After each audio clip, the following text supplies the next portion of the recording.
এমাহ জুৰি অব্যাহত থাকিব পিঁয়াজৰ নাটনি অৱশ্যে এই সময়ছোৱাত ৰাজ্যবাসীয়ে সোৱাদ ল'ব পাৰিব বিদেশী পিঁয়াজৰ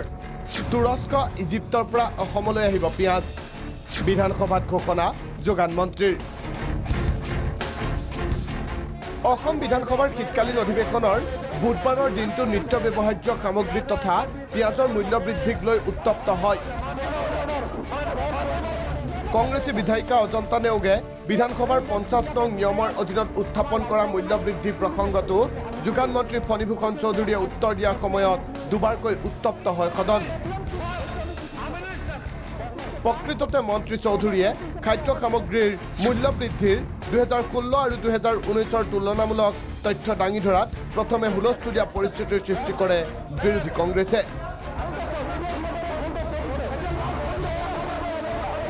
শাসকীয় বিজেপিয়ে কংগ্ৰেছক উভতি ধৰা সঠিক উত্তৰ নোপোৱাৰ অভিযোগত সদন ত্যাগ কংগ্ৰেছৰ আনকি উপাধ্যক্ষৰ আসনৰ ওচৰলৈ গৈও সদন ত্যাগৰ পূৰ্বে ধৰ্ণা দিয়ে কংগ্ৰেছে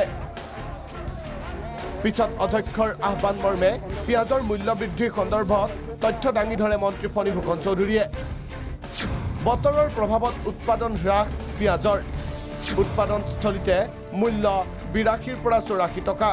আমাৰ ৰাজ্যখনত পিঁয়াজৰ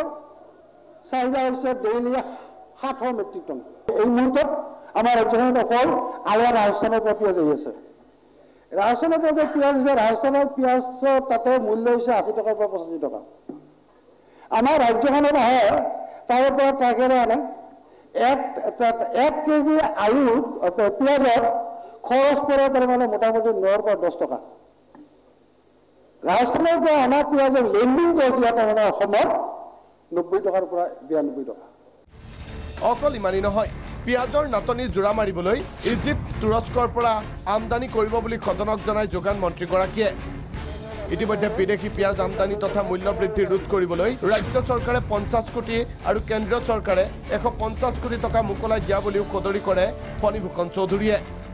অহা ডিচেম্বৰ মাহৰ 10 তাৰিখ 17 তাৰিখ 24 তাৰিখ 31 ডিচেম্বৰত ইজিপ্তৰ পৰা 1160 মেট্ৰিক টন পিঁয়াজ আহি পাব তুৰ্কীৰ পৰা